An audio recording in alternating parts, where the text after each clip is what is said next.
Assalamualaikum warahmatullahi wabarakatuh.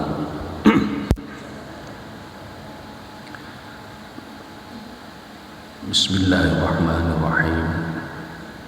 Alhamdulillahi rabbil alamin. Wa bihi nasta'inu ala umuri dunya waddin. Wassalatu wassalamu ala asyrafil anbiya wal mursalin Sayyidina wa maulana Muhammadin wa ala alihi wa sahbihi ajma'in, amma ba'd.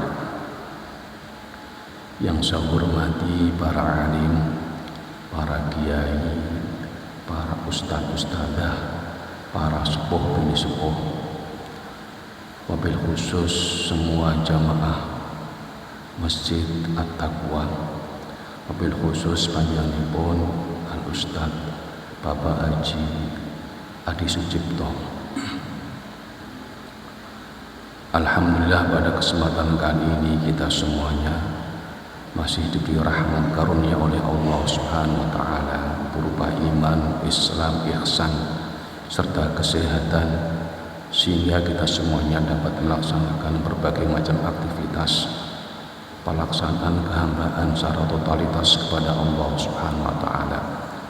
Khususnya dalam hal ini kita bisa melaksanakan pengajian kitab Irsyadul Ibad dalam keadaan sehat walafiat tanpa suatu halangan apapun.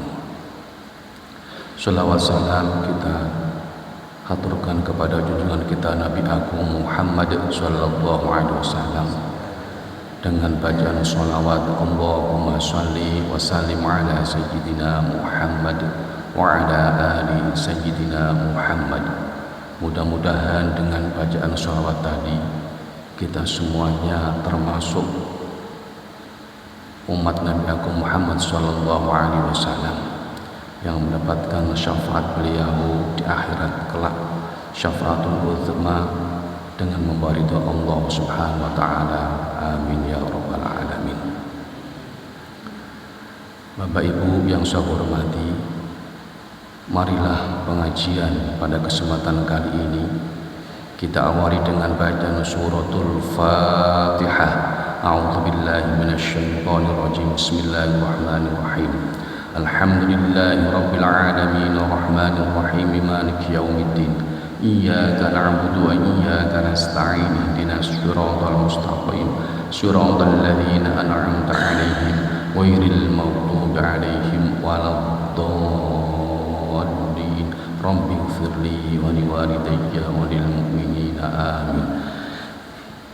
Bismillahirrahmanirrahim. Ila hadratin nabiyil mustafa Muhammadin sallallahu alaihi wasallam wa ala alihi wa ashabihi wa azwajihi wa dhurriyyatihi wa ahli baitihi, thumma ila hadrat ikhwanihi minal anbiya wal mursalin wal awliya'i wasyuhada'i wassalihin wal ulama'i al-'amilin wal musannifin wal mufassirin wal muhaddithin wa jami'il malaikatil muqarrabin, khususan ila ruhi sayyidina asy-syekh Abdul Qadir radhiyallahu anhu wa ila ruhi asy-syekh Abil Hasan Asy-Syadili qutbil muhaqqiqin, wa khususan ila ruhi masyayikhina wa liwalidayna, la khususan ila ruhi asy-syekh Mbah Zainuddin Al-Maribari wa usulihi wa furi wa masyayikhihi, wa khususan ila jamil kuburi man khadra fi hadzal majlis, wa khususan ila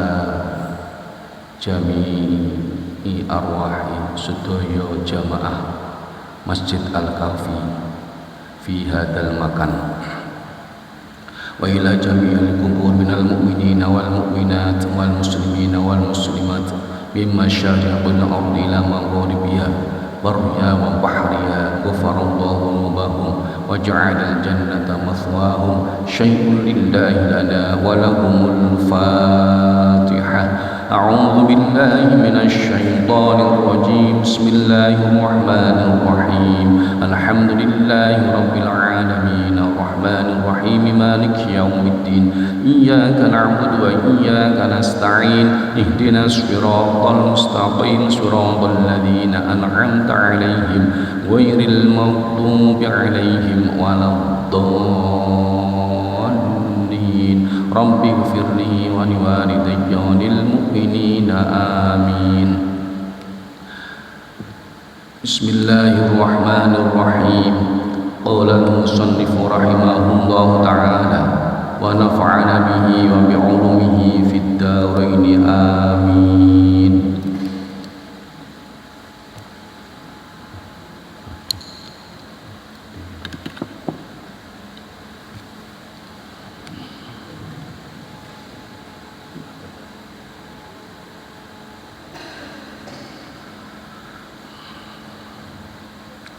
Bismillahirrahmanirrahim.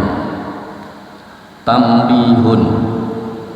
Inna awwal wajibin 'alal aba'i lil auladi ta'limuhum anna an-nabiyya sallallahu alaihi wasallam bu'itha bi Makkah wa mata wa tufina bil Madinati.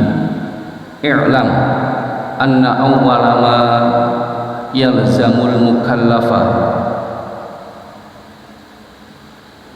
ta'allumus syahadataini wa ma'nahuma wa jazmul i'tiqadihi thumma ta'allumu dhawahiri ilmi tauhidi wa sifatillahi ta'ala wa illam yakun 'anid dalili thumma ma yahtaju ilaihi liiqamati faraidid dini ka arkanis sholati was-shaumi wa syurutihima waz zakati in malaka malan nisaban walau kana hunaka sa'in wal haji in kana mustati'an lahu thumma 'alal ahkamil ladhi yakthuru uquha in arad ay yubashir aqdan bai'an kana aw ghayrahu kal arkani wasyuruti la siyama fir ribawiyati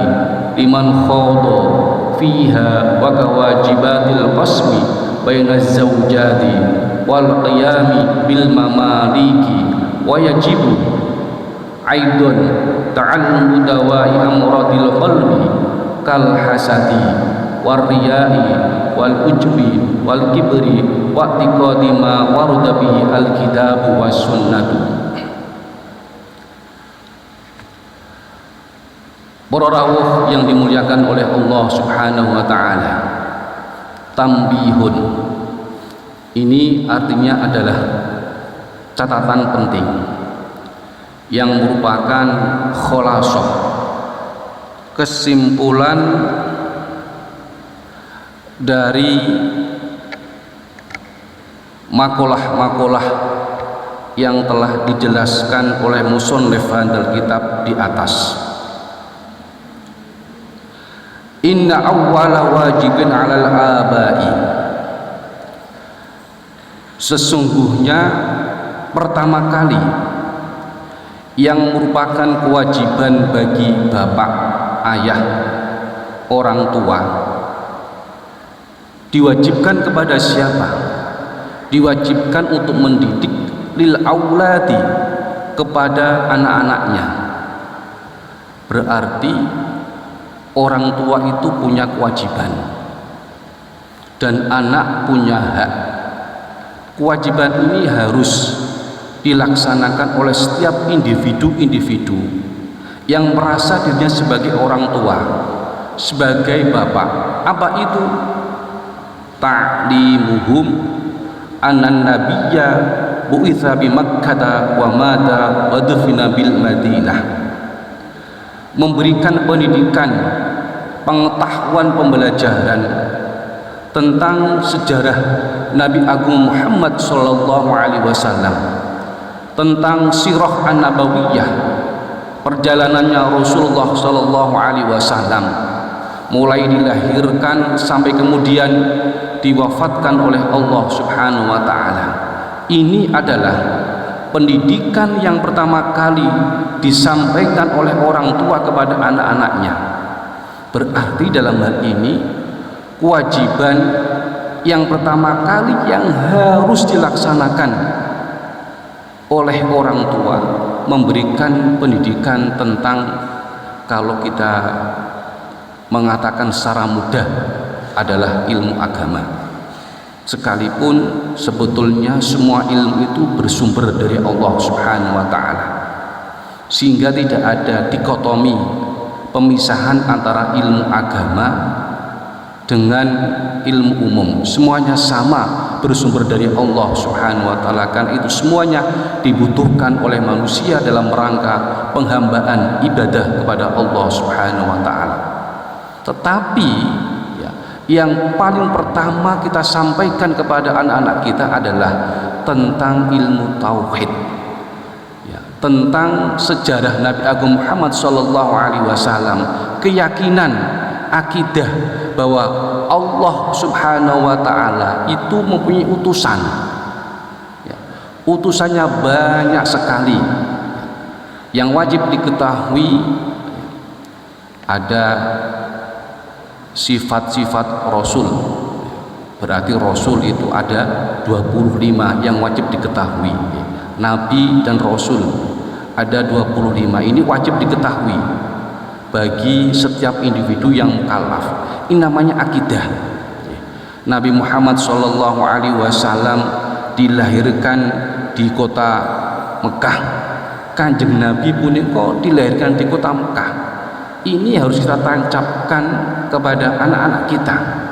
Karena apa? Kanjeng Nabi ini merupakan model, ya, petunjuk bagi kita semuanya yang diperlihatkan oleh Allah Subhanahu wa Ta'ala. Jadi Al-Quran sing jumlahi ana 6663 ayat itu dicontohkan dalam diri Rasulullah Shallallahu Alaihi Wasallam. Al-Quran sing melaku yaiku Rasulullah Shallallahu Alaihi Wasallam, contoh uswatun hasanah bagi kita semua, keteladanan ada pada diri Rasulullah Shallallahu Alaihi Wasallam di semua aspek bidang kehidupan, entah itu aspek pendidikan, aspek politik, aspek budaya, kemudian aspek ekonomi, semuanya terangkum pada diri Rasulullah Shallallahu Alaihi Wasallam, ada semuanya. Tapi kebanyakan sekarang anak-anak kita tidak mengenal sosok Rasulullah Shallallahu Alaihi Wasallam. Pertanyaannya adalah, ini salah siapa? Apakah salah si anak? Apakah salah orang tua?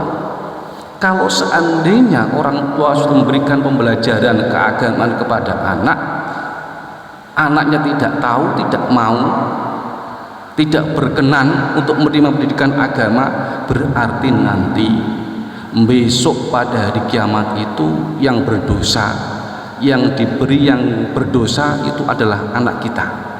Orang tua lepas, artinya apa? Tidak dituntut oleh Allah Subhanahu wa Ta'ala. Nah, pertanyaannya adalah kita kembangkan, bagaimana seandainya orang tua itu tidak mengetahui terkait masalah pembelajaran keagamaan, maka kita serahkan kepada orang-orang yang mampu di bidang keagamaan.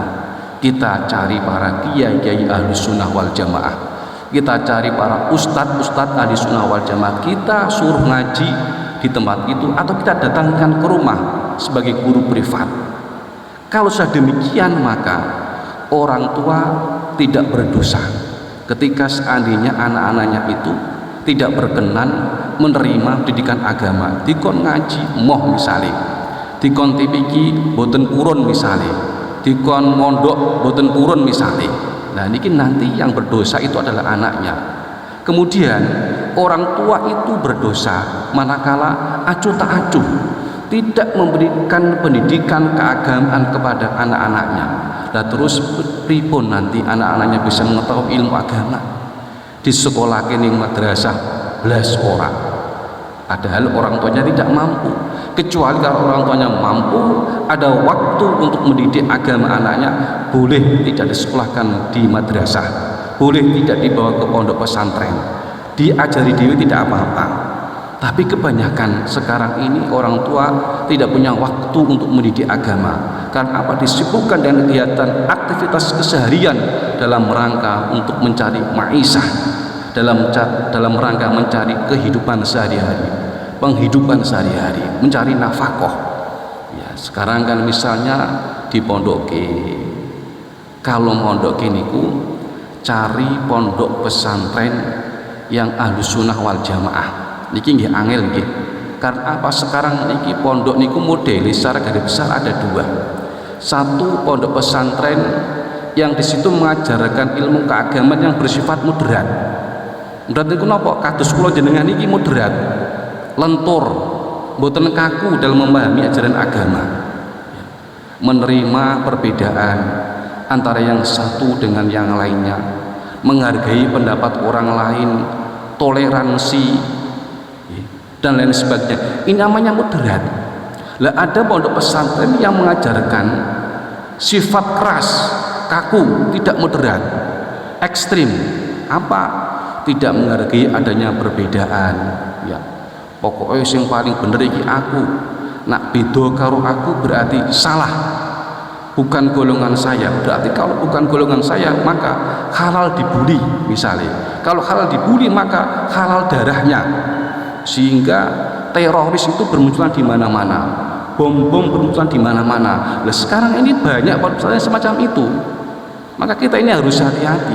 Pondok pesantren yang mengajarkan moderasi beragama, yang mengajarkan paham-paham inklusif, itu adalah pondok pesantren yang asli cikal bakal di Indonesia, cikal bakal pendidikan yang ada di Indonesia, yakni yang berafiliasi, yang bergabung dalam konteks organisasi keagamaan itu kenapa? Nahdlatul Ulama. Jadi pondok pesantren yang ada di bawah Nahdlatul Ulama itu semuanya moderat semuanya. Sampai buku-buku yang diajarkan, kitab-kitab yang diajarkan diseleksi begitu ketat oleh para pendiri NU. Yang diajarkan harus kitab-kitab ini, jangan sampai luar kitab-kitab ini. Kalau diajarkan selain kitab ini, maka ini berbahaya, akan menjadikan orang itu punya paham keagamaan yang radikal, yang keras. Kalau punya paham keagamaan yang radikal, yang keras, ini membahayakan kehidupan alam semesta. Wong itu tidak bisa hidup berdampingan nanti. Kita tahu bahwa perbedaan ini merupakan syarat ya, wong urip, sebuah keniscayaan, sebuah keharusan. Wong Islam mawon pun itu macam-macam ya. Islam macam-macam. Menungso dhewe iku macam-macam. Ana sing sifate gampangan, ana sing sifate angele ra karuan. Ana warna kulit pun berbeda-beda. Ada hitam, ada putih. Corak rambut pun berbeda-beda. Ada yang lurus, ada yang keriting, ada yang bergelombang. Hal ini menunjukkan bahwa kehidupan itu sangat dengan perbedaan. Nah, agar bisa menerima perbedaan dengan baik, bisa hidup berdampingan, maka di sini dibutuhkan paham keagamaan yang moderat, yang lentur. Tidak langsung sidik-sidik haram, menjustifikasi bahwa diriku yang paling benar. Jangan, naudzubillah min dzalik. Mungkin kebenaran itu ada di dalam diri orang lain, bukan pada diri kita. Maka kita harus menghargai pendapat orang lain. Nah, ini harus hati-hati. Jangan sampai kita punya anak itu tidak mengetahui ilmu agama, dan terus pripun mangke boten saged ibadah dhateng Allah Subhanahu wa taala. Tidak bisa mendoakan orang tuanya. Sebetulnya anak itu adalah amal jariah bagi tiap-tiap orang tuanya. Coba bayangkan seandainya anak-anak kita ini bisa mengetahui tata cara beribadah kepada Allah. Setiap ibadah, entah itu ibadah mahdhah, ibadah ghairu mahdhah, di samping yang bersangkutan ini mendapatkan pahala dari Allah Subhanahu wa taala, orang tuanya pun nanti akan mendapatkan pahala dari Allah Subhanahu wa taala sebab anaknya melaksanakan kebaikan tanpa meraih pahala dari anaknya. Ini luar biasa. Apalagi anak itu mau mendoakan orang tuanya. Allahumma ghfirli wa liwalidayya warhamhuma kama rabbayani shaghira. Apalagi anaknya misalnya mau wiridan, tadi setelah habis sholat berjamaah ada wiridan bersama-sama, mau wiridan bersama-sama, pertama kali kan yang dibacakan astaghfirullahaladzim li waliwalidayya. Loh, ada li waliwalidayya, astaghfirullahaladzim Gusti kula nyuwun ngapunten, li waliwalidayya, waliwalidayya dan kedua orang tua saya. Loh, berarti ibune bapakne diketot kini untuk pengampunan dari Allah Subhanahu wa taala habis sholat maktubah. Apalagi anaknya itu mau setiap saat membaca Allahumma ghfirli wa liwalidayya warhamhuma kama rabbayani shaghira. Setiap habis Fatihah saja itu ya, biasanya kan walau dhalin terakhir toh diajarkan para ulama kita setelah itu membaca li waliwalidayya astaghfiril maghdubi alaihim waladdallin rabbi ighfirli wa liwalidayya warhamhuma kama rabbayani shaghira. Rabbi ighfirli walidayya rabbi ighfirli wa liwalidayya wa lijami'il mu'minina wal mu'minat wal muslimina wal muslimat. Duh Gusti, ampuni dosa-dosa saya, dosa-dosa kedua orang tua saya, dosa-dosa seluruh orang mukmin laki-laki perempuan, muslim laki-laki perempuan, diikutkan semuanya. Ini anak yang tahu tata cara beribadah kepada Allah Subhanahu wa taala. Wong tuane untuk ganjaran dingampura dosa-dosa ini. Terus ketika mau kerja diniati yang baik, yang bagus untuk mencari ridhonya Gusti Allah. Itu. Lah ini nopo di samping yang bersangkutan ini mendapatkan pahala dari Allah Subhanahu wa taala, ibunya pun bapaknya pun mendapatkan pahala dari Allah Subhanahu wa taala. Karena apa? Yang mendidik ini orang tua. Sekalipun tidak mendidik secara langsung di pondok misalnya, nah, utawa membawa ustadz ke rumah misalnya, tidak apa-apa. Ini loh keuntungan kita mendapatkan anak yang soleh, anak yang solihah. Ini keuntungannya di situ. Ya, dari sini mari kita bersama-sama untuk memberikan pembelajaran keagamaan kepada anak-anak kita. Karena apa? Karena dalam redaksi kitab ini disebutkan kewajiban pertama kali seorang ayah kepada anak-anaknya itu adalah memberikan pembelajaran tentang, di sini dijabarkan pengetahuan, wawasan bilih Kanjeng Nabi Muhammad sallallahu alaihi wasallam itu diutus di kota Mekah. Wa mata wa dufina, sedanipun wafatnya itu di Madinah dan dimakamkan di Madinah niki. Berarti Kanjeng Nabi ku lahire diutus di kota Mekah. Ya, kemudian sedanipun wafatipun terus disyariatkan juga wonten kota Madinah. Jadi makomipun Rasulullah sallallahu alaihi wasallam punika wonten Madinah. Nggih. Makomipun wonten Madinah. Sampun sedaya nggih. Kisah Madinah sampun sedaya. Ziarah wonten Mekah Madinah sampun. Sampun sedaya nggih. Alhamdulillah menawi sampun. Menawi dereng nggih mudah-mudahan ingkang dereng termasuk kula dipun paringi fadhol dening Allah Subhanahu wa taala saged ziarah Mekah Madinah betoridonipun Allah Subhanahu wa taala kepanggih langsung Rasulullah sallallahu alaihi wasallam.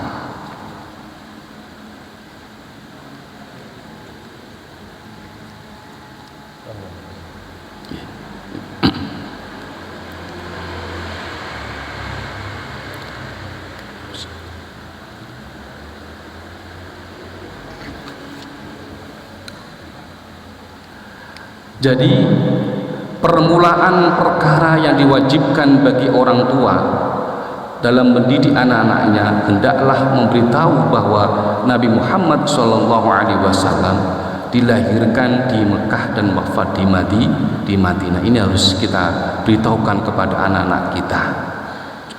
Nak, pangeranmu niku Gusti Allah. Gusti Allah itu anggadhahi punya utusan. Di antara utusanipun rasulipun Gusti Allah inggih punika Nabi Muhammad sallallahu alaihi wasallam ingkang dipun lahiraken di kota Mekah, diutus di kota Mekah, wafatipun di kota Madinah. Nah, niki pemahaman yang pertama kali. I'lam anna awwala ma yalzamul mukallafa ta'allumus syahadataini wa ma'nahuma. Ketahuilah, pertama kali kewajiban bagi orang-orang mukallaf dados ingkang rawuh wonten majelis punika, wonten Masjid At-Taqwa fi hadal makan, sampun kategori mukallaf sedaya, sampun dewasa sedaya. Berarti nak sampun mukallaf punika sampun terbebani sedaya perintah-perintahipun Allah Subhanahu wa taala, terbebani sedaya laranganipun Allah Subhanahu wa taala, artosipun perintahipun Allah wajib dilaksanakan, kemudian laranganipun Allah wajib dihindari. Apabila perintahnya Allah tidak dilaksanakan sebagai bentuk kewajiban seorang hamba kepada Allah Subhanahu wa taala tidak dilaksanakan, maka yang bersangkutan ini mendapatkan dosa. Ditulis malaikat si A dosa, si B dosa karena misalnya meninggalkan sholat. Nah, kewajiban pertama kali seorang mukallaf itu napa? Temriki dipun sebutaken ta'allumus syahadataini wa ma'nahuma, mempelajari dua syahadat, kemudian memahami kandungan dari dua syahadat. Syahadat punika wonten kalih, setunggal syahadat tauhid, nomor kalih syahadat rasul. Syahadat tauhid niku napa? Asyhadu alla ilaha illallah. Nah, kita membaca la ilaha illallah syahadat niku nggih harus angen-angen maknane. Makane temriki wa ma'nahuma, dan mengetahui kandungannya. Artinya setiap individu, orang-orang dewasa, kula jenengan sedaya punika harus mengetahui kandungan isi makna dari syahadat tauhid. Asyhadu alla ilaha illallah, saya bersaksi tiada Tuhan selain Allah. Dengan bahasa sederhana, pangeranku namung Gusti Allah. Kata-kata namung berarti nopo?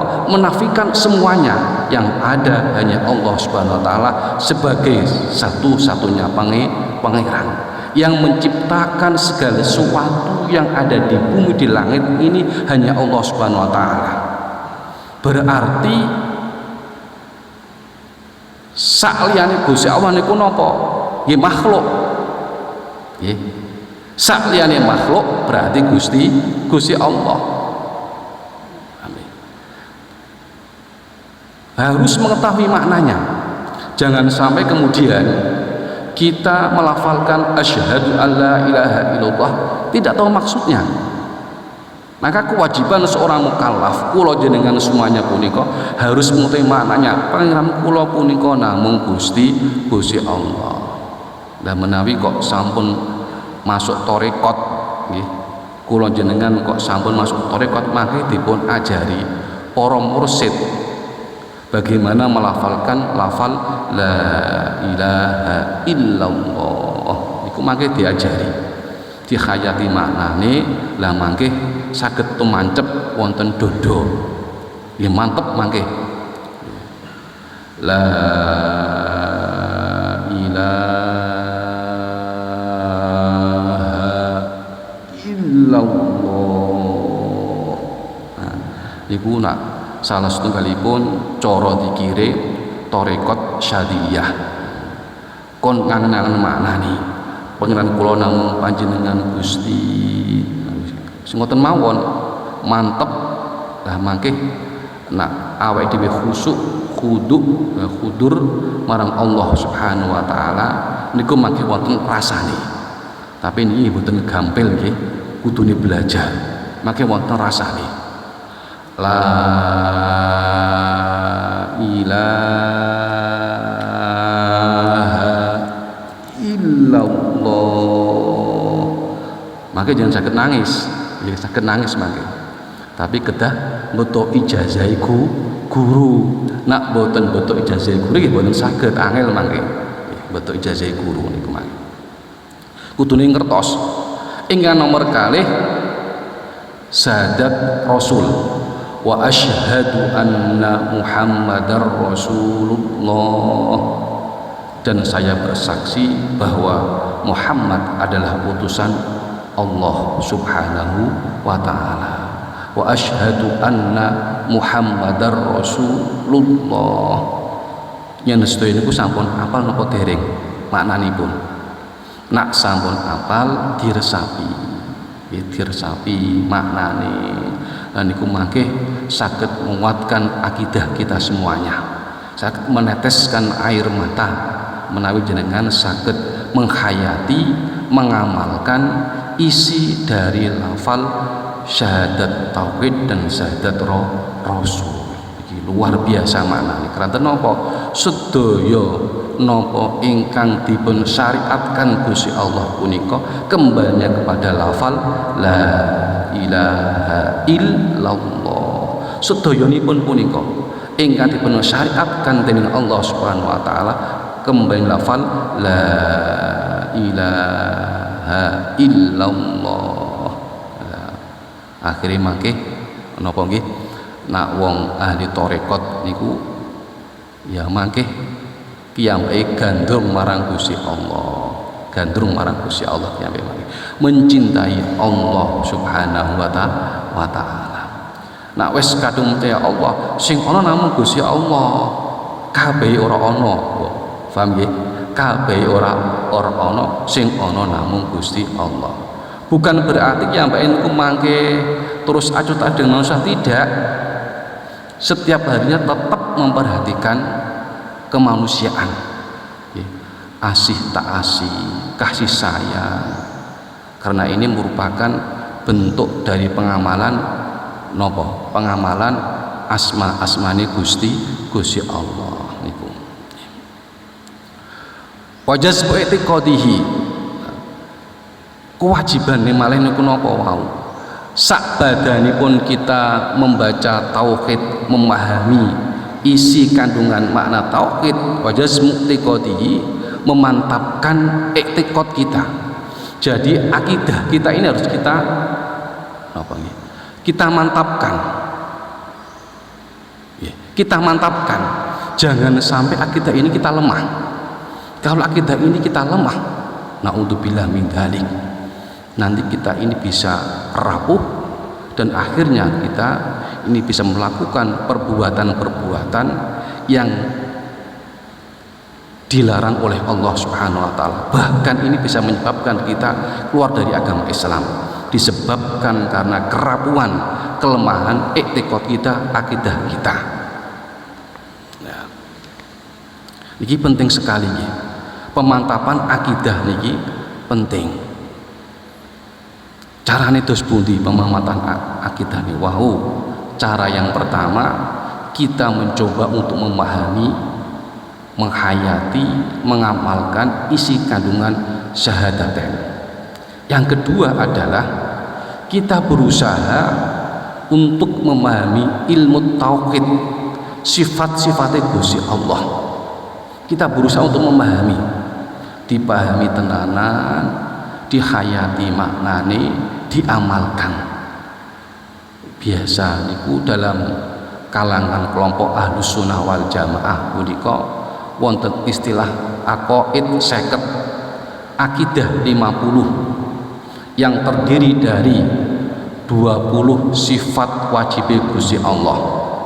Sifat wajib Gusti Allah sing jumlahe 20 punika sing sampun diramu, dihimpun, dipermudah agar generasi berikutnya mampu memahami dengan baik. Di konsep para ulama dinamakan sifat wajib Gusti Allah sing jumlahe ana 20. Harus kita ketahui maknanya, harus kita ketahui artinya, makna kita ketahui. Wujud itu artinya apa? Wujud ada, kidam, wujude Gusti Allah iku ana tapi ora ana permulaane. Kudune ngerti Allah itu ada tapi tidak ada permulaannya, ini kidam. Harus tahu wujud, kidam, bakok. Allah itu akhir, kekal tapi tidak ada akhirannya, kekal selama-lamanya, itu bakok. Kudu difaham awak dhewe ini, dihayati. Oh, berarti nak Gusti Allah itu kekal selama-lamanya, tidak ada akhirannya. Berarti nanti semuanya akan musnah. Tinggal Allah Subhanahu wa ta'ala saja. Gusti Allah itu kidam pertama kali tapi ora ana permulaane, berarti Gusti Allah iki ya ora ana sing ndadekake. Paham nggih? Ora ana sing ndadekake Gusti Allah. Pertama kali ora ana permulaane, berarti Gusti Allah iki ora ana sing gawe, gitu. Sing kawitan iki Gusti Allah. Lah makhluk iki berarti ana sing nyiptakake. Sapa iku? Yaiku Gusti Allah. Ngoten carane nggih. Lah jenengan kula jenengan sedaya punika sampun diwanti-wanti Gusti Allah. Ndak boleh mikir-mikir dadi Gusti Allah. Nah kepengin cepet iku pikiran makhluk Gusti Allah. Sifat-sifate Gusti Allah jenengan pikiraken eta. Masalah dadi Gusti Allah niku aja jeru-jeru, berbahaya bagi para pemula. Nanti iso ndadekake napa? Malah tidak semakin kuat akidahe marang Gusti Allah, malah semakin sebaliknya semakin rapuh. Tafakkaru fi khalqillah wala tafakkaru fi dzatillah. Ojo mikir-mikir dzati Gusti Allah, pikiran makhluk Gusti Allah. Engko saged dadosaken kita punika saged semakin yakin tentang ekstensi keberadaanipun Allah Subhanahu wa ta'ala. Akid 50 setunggal tadi sifat wajib Gusti Allah 20 cacahe, jumlahe punika wonten kali dosa. Kira-kira kula jenengan pun apal napa dereng? Sing dereng apal diapalno, berusaha. Karena apa? Karena mencari ilmu itu tidak ada batasannya nggih. Yang kedua, sifat mustahil Gusti Allah wonten 20, berarti wis 40. Sifat jaize Gusti Allah wonten setunggal, berarti pun 41. Ditambah sifat wajibe para rasul wonten sekawan. Sifat mustahil para rasul wonten sekawan. Kemudian sifat jaize rasul wonten setunggal. Sedaya punika jumlahe wonten 50, jenenge aqaid 50. Ya, aqaid 50, akidah 50. Lah akidah 50 ini menyangkut sifat-sifat Gusti Allah kedah dipun pahami kanthi sae keranten punika saged menegakkan, menguatkan ya, akidah kita.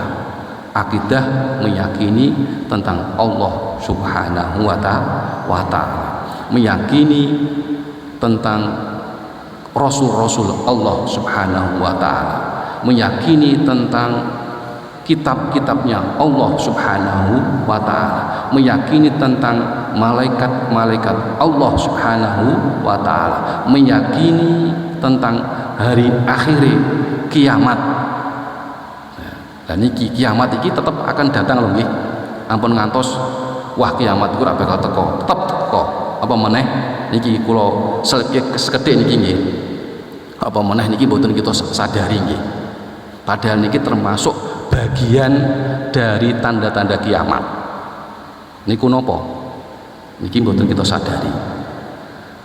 Cepatnya perjalanan waktu, ilustrasinya gambarannya ini hadis Rasulullah niki, setahun koyok sebulan. Kula contohaken kadose nembe ndik wingi kita niku menghadapi bulan suci Ramadan bodho Idul Fitri. Sakniki niki badhe gitu. Kurang berapa bulan niki? Kira-kira kurang 2 bulanan nggih. Niki ajeng poso, ajeng Idul Fitri. Kados sing nembe. Kita jenengan niku merasakan ngoten napa mboten? Perjalanan waktu cepat hatta yataqaruba az-zaman. Saling berdekatan ini cepat ya karuan. Setahun koyok sesasi. Sesasi koyok seminggu. Apa mana sih yang kreditan ngoten nggih angsuran nggih. Cepet ya karuan tambahan. Terus seminggu niku koyok sedina. Sedina punika koyok 1 jam. 1 jam pun koyok sak kedepan moto. Niki lho, niki hadis Rasulullah sallallahu alaihi wasallam niki. Berarti niki mpun nggih. Ya, sing kalih niki napa? Sing kalih niku akses ke pasar. Waktu dal kita alit menawi ke pasar kan lama sekali nggih. Kita cari transportasi. Membutuhkan waktu yang lama berjam-jam. Kita baru nyampe pasar. Sekarang ndak. Ya, tinggal pencet saja kita pergi ke pasar, butuh apa saja ada semuanya, akses ke pasar ini cepat sekali. Lah ini loh, ini merupakan napa niku tondo-tondo kiamat, tapi fa insyaallah kiamat itu masih lama ya. Wa illam yakun alid dalili, sekalipun kita itu tidak mengetahui dalil. Artinya apa? Artinya kewajiban kita, termasuk kewajiban kita itu adalah mengetahui ilmu tauhid. Zahirnya ilmu tauhid, kulit ilmu tauhid. Sekalipun kita itu tidak mengetahui dalilnya. Yang ideal itu adalah mengetahui dalilnya. Yang penting kue ngerti sifat Gusti Allah, ngerti apa misalnya setunggal wujud apa? Wis pokoke wujud. Mboten ngertos dalile mboten napa-napa nggih. Iku kewajiban kita itu harus mengetahui ilmu tauhid sekalipun tidak secara mendetail, sekalipun mboten ngertos dalilipun. Ingkang selanjutnya adalah ilmu-ilmu yang menunjang kita melaksanakan kewajiban agama. Misalnya kita ini harus mengetahui rukun-rukun sholat, rukun-rukun puasa, syarat sholat, syarat puasa, rukun zakat, syarat zakat. Kemudian bagi orang yang ingin melaksanakan ibadah haji harus mengetahui rukun-rukun, kewajiban, sunnah-sunnah dan perkara sing diharamke nalikane nglakoni ibadah haji. Apalagi la siyama fi ribawiyati, apalagi dalam konteks ini kita ini harus mengetahui seluk-beluk perkara riba. Riba niku lho harus kita ketahui. Jangan sampai kita tidak mengetahui, apalagi bagi orang yang punya konsentrasi mempelajari bidang ilmu keribaan misalnya, ini wajib mengetahui. Artosipun nopo? Artosipun segala sesuatu ya, yang kita jalani ini harus mengetahui ilmunya. Aktivitas apapun itu harus mengetahui ilmunya. Nisbate wong sing dagang kudune ngerti ilmu dagang.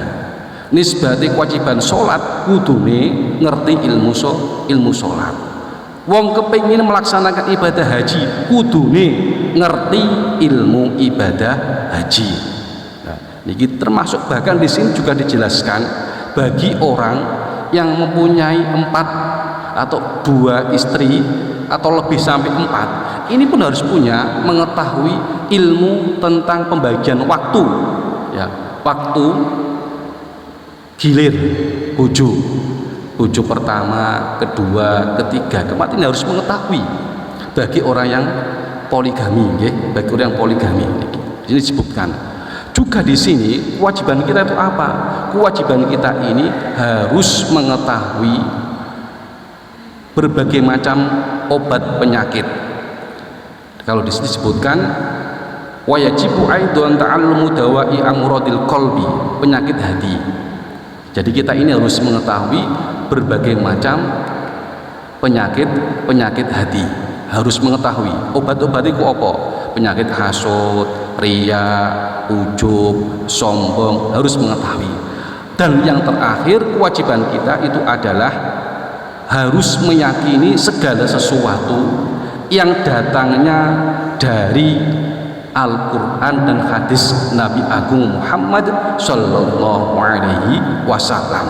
Segala sesuatu yang itu diinformasikan oleh Allah di dalam Quran dan hadis, entah itu kita mampu mencerna atau tidak, kita itu harus meyakini kalau itu memang berasal dari Al-Quran dan hadis Nabi Agung Muhammad Sallallahu Alaihi Wasallam, sekalipun untuk sementara misalnya bukan masuk akal, ya, karena apa? Keterbatasan akal kita untuk mencerna.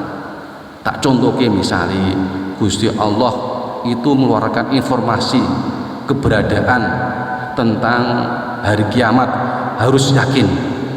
Sekalipun awak dhewe iku rada angel mencerna misalnya nggih, keberadaan surga neraka harus meyakini.